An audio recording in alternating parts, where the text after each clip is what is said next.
गोष्टी जी आम्ही तुम्हाला सांगू इच्छितो की त्या ठिकाणी जसं मी सांगितलं की जवळपास 125 कुटुंब मंदिराच्या जवळ राहतात आणि ते 125 कुटुंब त्या ठिकाणी राहतात. त्या ठिकाणचे जे सर्व घर जे बांधलेले आहे ते प्लॅनिंग शिवाय बांधलेले आहे आणि ते वाईल्ड लाईफ एरिया असल्यामुळे त्या ठिकाणी प्रचंड मोठ्या प्रमाणावर पाऊस पडत असल्यामुळे त्या ठिकाणी एक मोठा डिझास्टर होऊ नये म्हणून आपण एक नवीन एक प्रकल्प तयार करून आपण त्या शेतकऱ्याच्या समोर ठेवला होता. त्याच्यासोबत आम्ही मागचे आठवड्यामध्ये चर्चा पण केली होती की आपण हे 125 कुटुंबाला जवळ स्थलांतरित करून घेऊ. जवळ म्हणजे 100 मीटरवर आपल्याकडे खाजगी प्लॉट उपलब्ध आहे. त्या ठिकाणी लँड एक्वायर करून आपण त्या ठिकाणी त्यांना शिफ्ट करून घेऊ. त्याचे आपले 2 फायदे होतील की त्या गावाचं पुनर्वसन जे ते प्लांट पद्धतीने होऊन जातील जेणेकरून त्याच्यावर कुठलाही धोका येणार नाही. आणि दुसरा फायदा हा होतील की मंदिरच्या परिसरामध्ये आपल्याकडे मोठी जागा उपलब्ध होऊन जातील आणि त्या मोठी जागाचा वापर जेव्हा मोठ्या संख्येने भाविक येतात आणि महाकुंभ पुढच्या वर्षी असणार आहेत तर तेव्हा अजून मोठ्या संख्येने लोक येणार आहेत.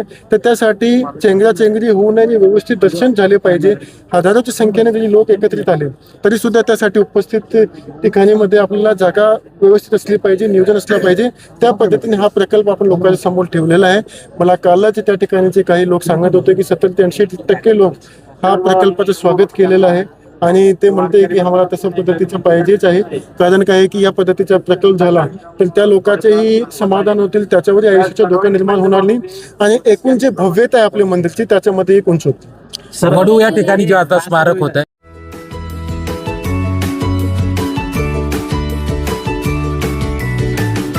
बातम्या शेतीच्या, बातम्या मातीच्या, बातम्या अन्यायाच्या, गुन्हेगारीच्या,